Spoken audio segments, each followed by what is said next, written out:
Hello, everybody, and welcome to today's Friday Live. It is Friday, July 28th. Here we are, another Friday has come around, the last Friday in July. As always, I'm going to give the feed a little bit of time to filter through so you guys know that I'm here. And for those of you who are just tuning in, I just want to say a warm welcome and, as always, say hello. And if I am new to you or you're new to me, whichever way you want to look at it, my name's Fiona Lukeis. I specialize in relationships. I'm very, very, very, very passionate about them for many, many reasons. And I feel that relationships can be easy and simple, and they don't have to be these big, complicated things that take lots and lots and lots of work. So I believe there is a simpler, easier way to be in a relationship and to do relationships. And I think they are the most important area of our lives, simply because it's where we get the biggest opportunity to grow and learn, and they impact everything. There's not an area of your life that you are not in relationship with at some point, and we can't afford to do them badly. So anyone can do relationships well. It doesn't matter about your childhood or your past or your personality. Everybody has this capacity to do relationships really well. And that's something I really want to be able to show people, to give you a sense of hope and empowerment around that.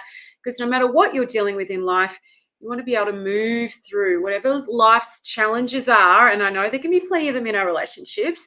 You want to move through those things with a sense of empowerment rather than disempowerment. I was actually just talking about this with a couple I was working with this morning. So, I would much rather meet any challenge in my life through a sense of empowerment, and that's absolutely possible for all of us. It truly is. Rather than a sense of disempowerment, which is, this is bigger than me and I am stuck with whatever this situation is. I can't help the way I am. This is how most of us tend to see things. And this is really damaging in our relationships. And this is where I think all the complicatedness comes from, and the fact that we then move away from simplicity and we go through this very difficult, complicated lens, and people get stuck. But anyway, that's a whole other conversation. But just to give you a bit of background on me, so if you've never met me before or you're new to me, that gives you a bit of an idea of where I'm coming from. And if you've just tuned in, say hi.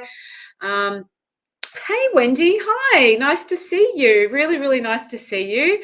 Always it's lovely to see you, Wendy. Thanks for saying hi. Hi, Roz. 23 degree. I know. I was actually just speaking to a client in Brisbane, Queensland, and he said it was 24 degrees up there today too. So thank you. Oh, thanks, Wendy. Love you too, honey. That's such a lovely thing to say. I do appreciate it. Thank you. Hi, Sharon. Hello from Wet Mackay. So for those of you who are listening, Mackay is North Queensland. Need to listen to your podcast today. Lots of my friends' parents are passing, so bringing up sadness. I'm sorry to hear that, Sharon. I really am. I really am, sweetie. Very sorry to hear that. Hi, Darlene. Oh, look at these people saying hi to me. How lovely. Thank you all very much. I do love it. Can you see I'm smiling? I'm lit up now. Hi, Tony. Thanks for saying hi from New Zealand. Welcome, welcome. And welcome to you, Darlene. So if you have a question, pop it in the comments below. As always, I do have questions that I can respond to, and I will start off with those.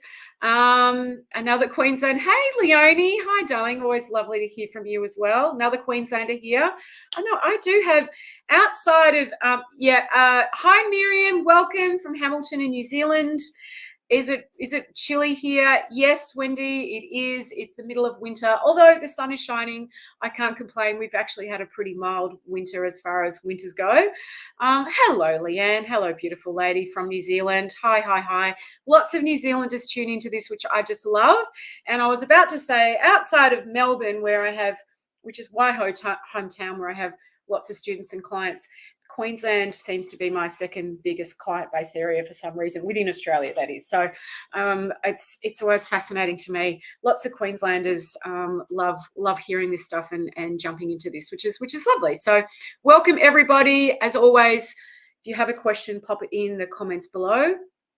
And, as you know from listening to my lives, I tend to draw on, when I share these with you, maybe some themes that have come up with my relatable students, because as you know, we have 2 live calls a week every week. So there's themes that come up from those conversations, and obviously themes that perhaps have come up perhaps have come up with my private clients as well. So I'll do what I can to share from there, and at the same time make sure I answer any questions that you have. So if you have a question, pop it in the comments below. Wendy, I'm about to coach a young woman and her husband, and the request is to help them have end of life conversations. Okay, wow, all right, cool. Well, that sounds fascinating, Wendy. Good for you. I'm sure you'll be able to help them with that. So what I think is, there's a couple of things that have come up from a perspective of the themes that I talk about, have come up this week. And I think what's really important is, I was talking about this morning, and I was talking about this on the Relator Pool on Wednesday. So I want to start off with this, and I'm going to go answer a couple of questions.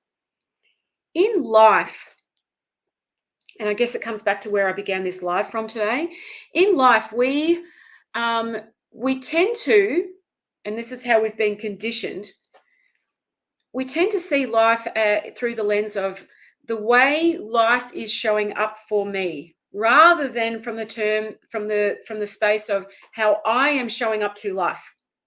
All right, so we tend to see life through the lens of the way life is showing up for me, rather than the lens of the way I am showing up to life. Now, the reason I say this is a massive distinction, because this is the difference between looking at something through the lens of being a victim to something. So whenever we look at something through the lens of life, life is happening to me, we tend to look at it through more of a victim lens. And I'm going to explain to you why that makes life difficult, versus when we're able to take ownership over something.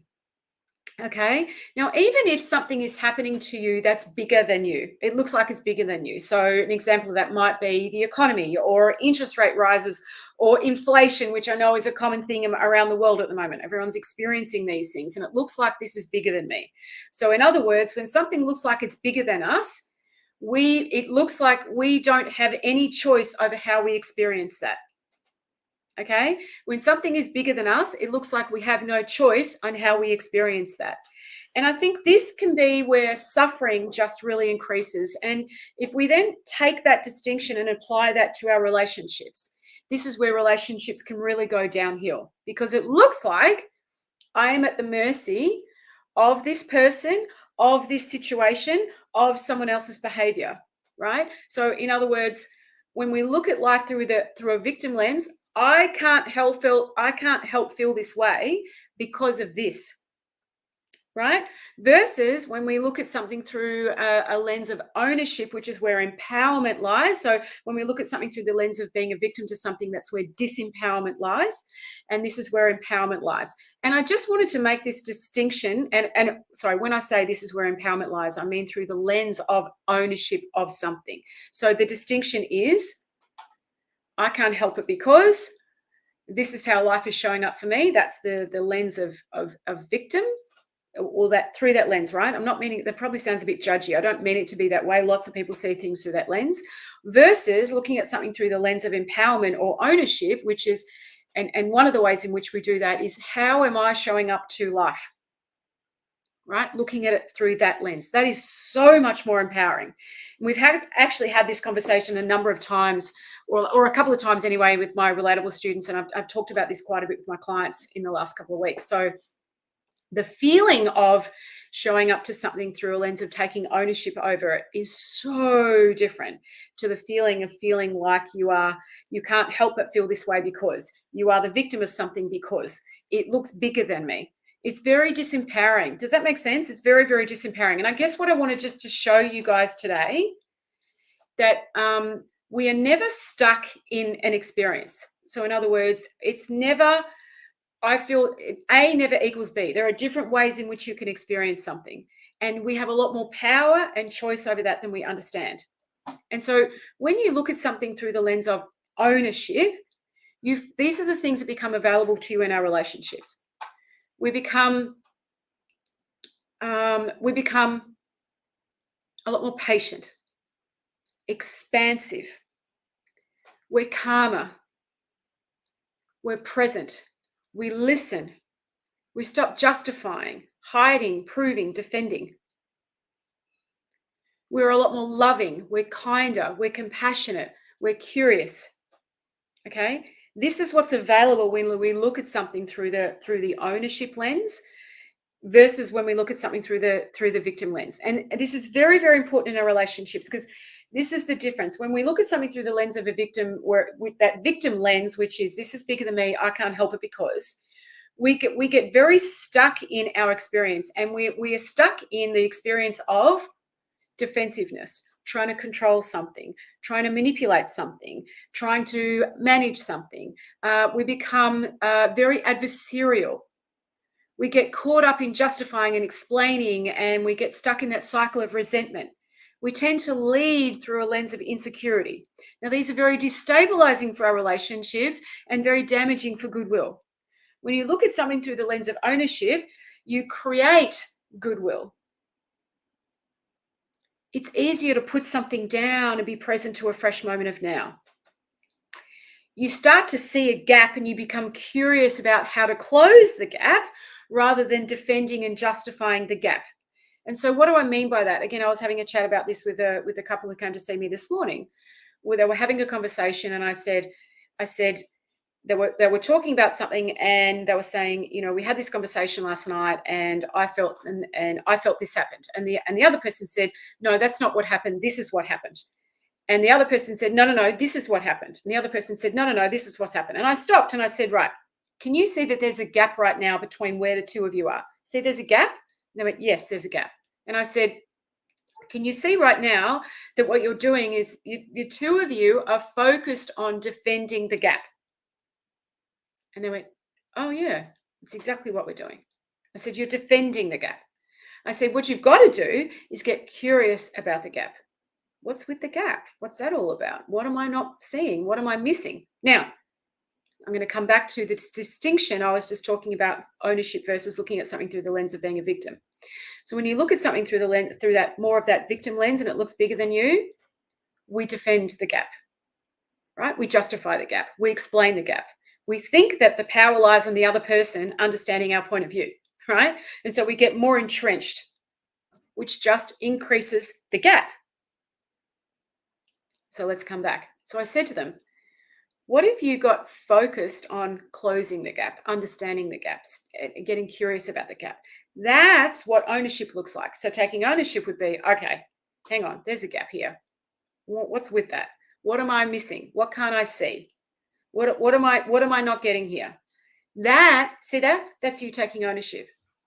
It's you asking the person, okay, all right, you see this, I see this. What am I missing? Getting curious. So the minute you ask a conversation and get curious, what do? You close the gap. The minute you defend and justify, what do? You increase the gap, right? You increase the gap. And I see this happening all the time. So there's a gap. People don't get curious enough, and they defend the gap. They go into victim mode, and that is, I can't help but feel this way. You never listen to me. This is so typical of you. This is what always happens to us. What's the point of me even talking? You don't care anyway. That's looking at something through the lens of victim. This is very, very important. Okay. So just want to understand that when you have this distinction, it becomes a lot easier to close the gap rather than defending the gap. So looking at life through the lens of ownership is huge. And it's not just here in your relationships, it's everywhere and everything. But obviously, this is what you've come here to hear about, is about relationships. Okay, so can you see how important this is, how powerful it is, how much more choice and opportunity it gives you if you look through the lens of ownership, if there's a gap. So instead of defending the gap, you start to close the gap. But right now, first of all, people get so entrenched in looking at things through that lens. This is bigger than me. I can't help it because you're the reason why, etc., that they can't even see the gap. When you're looking at things through a lens of ownership, which is what I was just explaining, you get very curious about the gap. What am I not seeing here? What's missing? This brings things like humility. Very, very, very important skill for us all to learn. Okay. Very. We could all do with a lot more of that in our lives. It actually feels amazing. It's a beautiful place to live your life from. Okay. And I say that as someone who had very little to no humility at all. This has become very important to me. So I tend to get curious about the gap rather than defending it, which is what I used to do all the time, justifying. Now in saying that, I'm going to come back to the question that's been asked of me. But first, I'm just going to say, hey, Leanne, thank you. What a beautiful comment. The work that has come from doing Relatable is transformative and a gift that keeps on giving. It has changed my internal and external perspective. I'm no longer a victim to my past. I am moving through my experience of grace and self-care. Oh, I love your work and happy to have found the tools that have released me from my regurgitated patterns and belief systems. Much love. Oh, thank you, honey. It's really beautiful. Thank you so much for sharing that. So appreciate it. Thank you, Michelle. Thank you, Miriam. Awesome. Oh, Wendy, you got a couple of comments here. Massive distinction. Okay, awesome. Okay. So is this making sense to people? Just give me a bit of some feedback, a thumbs up, or something if this is making sense, because this is very, very, very important. I want you to be able to see that you have more power over something than you realize. I wish everybody knew this. Okay, this is very, very, very important. And whilst you're doing that, I'm going to go back to the question I've been sent, and that is, hi, Fiona. I have been watching your Friday lives regularly and have gained big insights. Thank you for your new perspectives on relationships. I would like to ask you a question. How to navigate a situation when I want more connection and quality time spent together than my partner. And when I raise issue, he takes it very personally, as if I'm not satisfied with his contribution to our relationship, nor his personality. Although I don't mean it so dramatically, somehow my wishes come across to my partner that way. How can I communicate my wishes and concerns without causing the other person to feel attacked or to withdraw or lash out? P.S. I've had the same patterns repeating with my previous partners as well. Okay. First of all, that's awesome that you can see that you've had the same patterns repeating. All right. So you can start to see from that you are the common denominator here. All right. You are the common denominator. So that's an important thing to see. And it takes courage to see that. All right. So good for you in seeing that. Now, I guess, and interestingly enough, everything always ties into everything here. If you're feeling as though, or the result that you're getting is that when you ask this, when you express how you feel and your partner's taking it personally, then there's something not right in how you're showing up to that in terms of the space that you're coming from, the flavor that you're bringing, the energy that you're bringing. Okay, because if you're sharing something that's important to you and you do it from a neutral place, and this is the big thing that people struggle with, then people will hear you. But if you're coming from a fearful, stressed, tense, loaded place, then what you tend to do is come from judgment. You tend to come from disappointment. You tend to bring a flavor that creates defensiveness in the other person. All right. So I'm going to suggest to you, and I'm going to come back to what I've been talking about.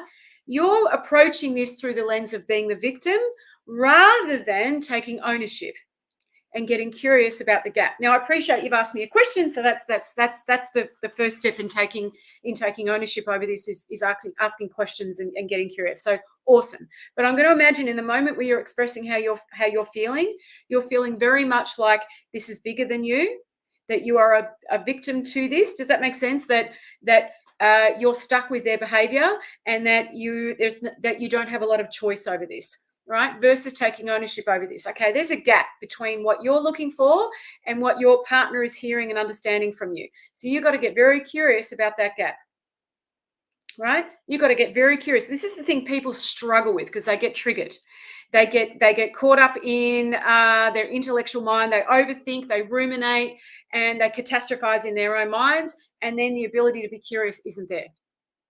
And then they come to a conversation when they're upset, frustrated, loaded, and then the other person takes it personally because it feels like they're being attacked.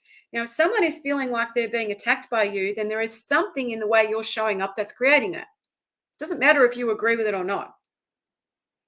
Okay? So I would be making sure that you have these conversations when you're in a good feeling, that you're curious, that if he is feeling attacked, you start to find out why.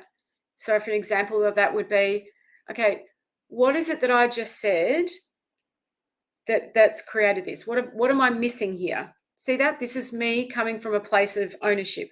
What am I missing? What am I not seeing? What am I like? What am I bringing to the table? And then you have to be prepared to take on board what the other person's saying, because most people don't do that very well. You get feedback, you ask that question, you get feedback, you don't agree with it, and you go into defense mode. This is what people do, right? So I think one of the beautiful things, and which is what Leanne is talking about there with the testimonial or the feedback she's just given about relatable, is as you have the understanding that I teach, you just don't do that. You get over yourself quickly. You become more interested in closing the gap than defending the gap. Okay. You stop looking at things through a lens of victim, and you take a lot more ownership over stuff. It's very empowering. You show up to something feeling empowered rather than disempowered. And that creates a completely different energy. And so I'm just going to suggest, if this is what's going on, then you have to get curious and you've got to ask questions. What is it that I missed? What did I not see? How am I approaching this that's having you feel like that there's something wrong with you? Right? That's you getting curious about closing the gap. You want to make sure that you are feeling calm right now. And, the other thing as well is we tend to look at these situations and they always look worse when we don't feel good. Okay, things always look worse when we don't feel good than what they are. This is why I always say to myself, and I say to you guys, when you're looking at this through the lens of how am I relating to this versus how is this relating to me, it's a whole different ballgame, because you start to look in a different direction for the answer. And you start to factor that into what you are creating and what you're generating, because we're always creating and generating something, whether we know it or not.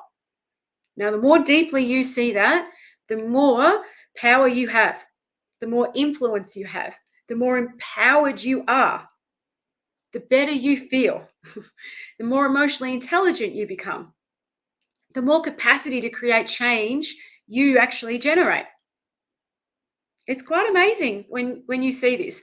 And as Leanne has just mentioned from doing Relatable, this is a very common thing that my students in Relatable experience for this very reason, because they look at something, they have these realizations, and they see what they are generating, and they generate it. It's huge. Very, very empowering. Now, when you feel empowered, I want you to think about this. This ripples out everywhere. All boats rise with the tide. Okay? You bring that to work. You bring it to, if you're a parent, you bring it to your parenting, you bring it to your friendships, you bring it to you bring it to your decision making, you bring it to everything. If you run a business, this is an amazing place to run a business from. Okay? So it's not just in relationships, it's everywhere. But I find this to be incredibly empowering in relationships and life-changing. You can quickly turn something around because you're looking through this lens and you're generating a completely different experience for yourself and the people around you. I wish everybody knew this. But most people are looking at life through the lens of what life is doing to them. Okay? It's not your fault. We've been indoctrinated into this stuff. And that is the key to suffering. More and more and more suffering, because it looks like this is bigger than me. Thanks for your comments, everyone. Michelle, Miriam, Bex. Hey, Min. Hey, nice to see you, honey. Thanks, Maz. Hey, Sandy. Nice to see you. Hey, Kathy. Thank you for that. Thank you for the feedback. So that's how I would respond to that. Okay, so great question, and great that you can see that the common denominator is you. Now let's look at how can you close that gap. All right.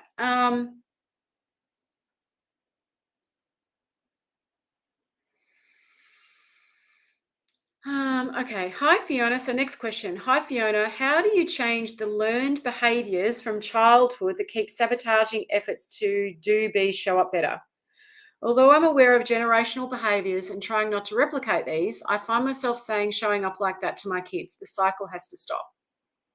Okay, awesome. Great question. And one that I think we can all relate to, and definitely one I relate to, because the generational things that I used to bring is anger, frustration, resentment, impatience, over functioning, overthinking, all of that kind of stuff. And really, I got to be honest. I'm someone, as you guys know, I'm someone who's um, always been fascinated by the way people tick, by what makes about human behavior. My whole life, I remember as a little girl being fascinated, like 2, 3 years old, watching my parents, watching my family, wondering why that people are saying and doing the things that they are. Okay, so it is something that's always fascinated me, and I have studied and looked at human behavior from the minute I could. It has just been always something I've done. It is not until I came across this understanding, however many years ago it is now, that I truly felt like I discovered something that made a difference. Because when you have this understanding, number one, and this is going to sound very controversial, okay? Number one, you realize that your experience is not necessarily learned behaviors from childhood. It's not necessarily generational behavior. It's not coming from that. It looks like it, but it's not. That's one of the things that you start to see, which is a relief. Believe me, it's a relief. And you start to realize that I don't need to go back there and solve all of that, unpack all of that, work all of that out, navigate all of that, reframe all of that in order to create the change that I want to do now. You can if you want. I'm not saying, like, this is not me telling you what to do. I'm just letting you know you don't have to do that. Because number one, that's exhausting. Number two, it has you reliving things again and again and again. And it's going over old ground. There's so much more power in seeing what is available to you in the present than there is in trawling back through all of that stuff. Okay? So much more power and empowerment, because often when we go back and we go through all of those things, we feel like we are a victim to those things. I can't help it because, right? I can't help it because this is how I was raised. This is what happened in my family. This is the third generation of this. And you start looking through that lens where this looks bigger than you, right? So I guess the first thing I would say, and I know this is going to sound controversial and not everyone's going to agree with me, and that's okay. Like, that's okay. But the amount of people that come to me and are relieved knowing that they don't need to do that to get what they need is huge. So there's a lot of people who realize that me going back doing all of that doesn't necessarily change what's happening for me in the now, right? It doesn't. So the very first thing I would say, if that's what's coming up for me, is what's coming up for you, okay, is do my program relatable, right? I'll teach you an understanding where you'll see this so differently. You'll show up to those things so differently. You'll relate to your thinking so differently that it will no longer be about what happened in the past. It'll just be about how you're navigating the now. Okay. So if this is something that's really, really important, right? This is where I teach this stuff step by step. We cover all of this so that you feel empowered, so that you are in the now, so that you know how to navigate your thinking. You understand how things work.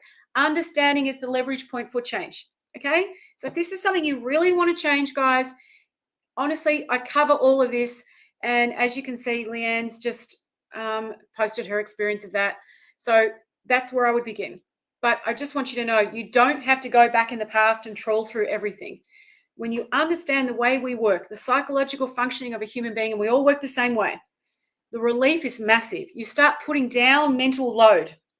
As you put down mental load, you get fresh thinking, because the only way to create long-term change is via fresh thinking and insight. Okay, that's the only way, not through rehashing the past, but by having completely fresh thinking. Now, fresh thinking, this is a very important distinction around fresh thinking. Fresh thinking is not the same thing said in a different way. That's not fresh thinking. Okay, fresh thinking is when you see something from a completely different aspect, viewpoint, vantage, completely different. So you bring a completely different flavor of understanding, right? Okay. A lot of people think fresh thinking is just thinking that's based on everything they've always thought, but slightly but reframed. No.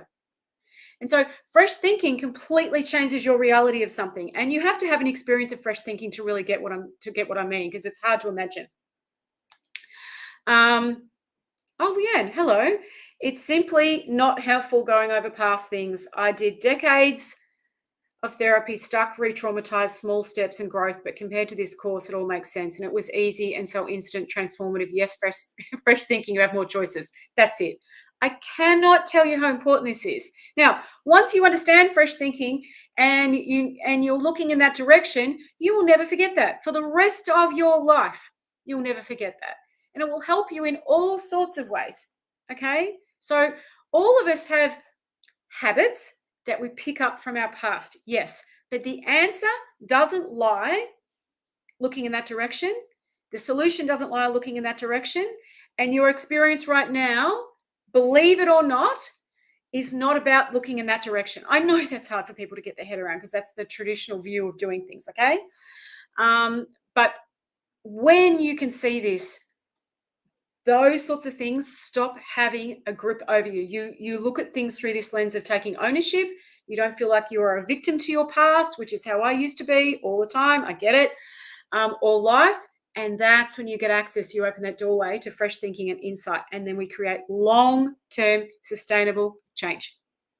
Okay, long-term sustainable change, even if your personality feels like it's been locked in. So for me, my personality, I used to call myself a drama queen. I was a stress head.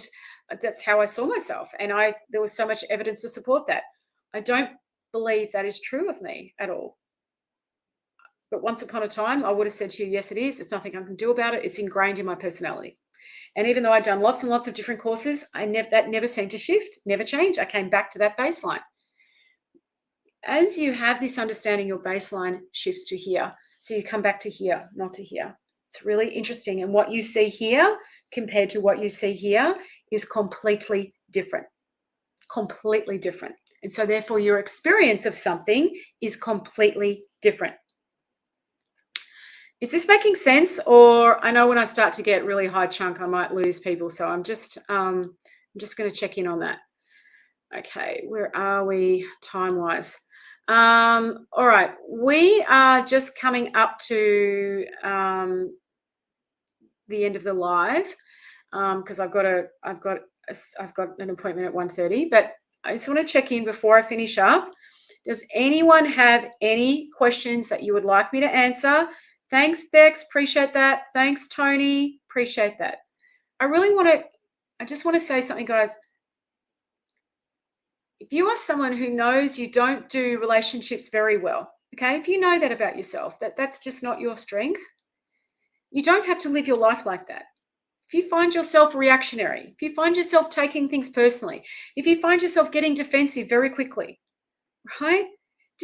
You don't have to live like that. It doesn't have to be that way. Okay? I think we all need to understand that being good at relationships is an essential life skill, Just like I guess managing finances is an essential life skill, right? It's an essential life skill. You can't afford not to be good at this stuff.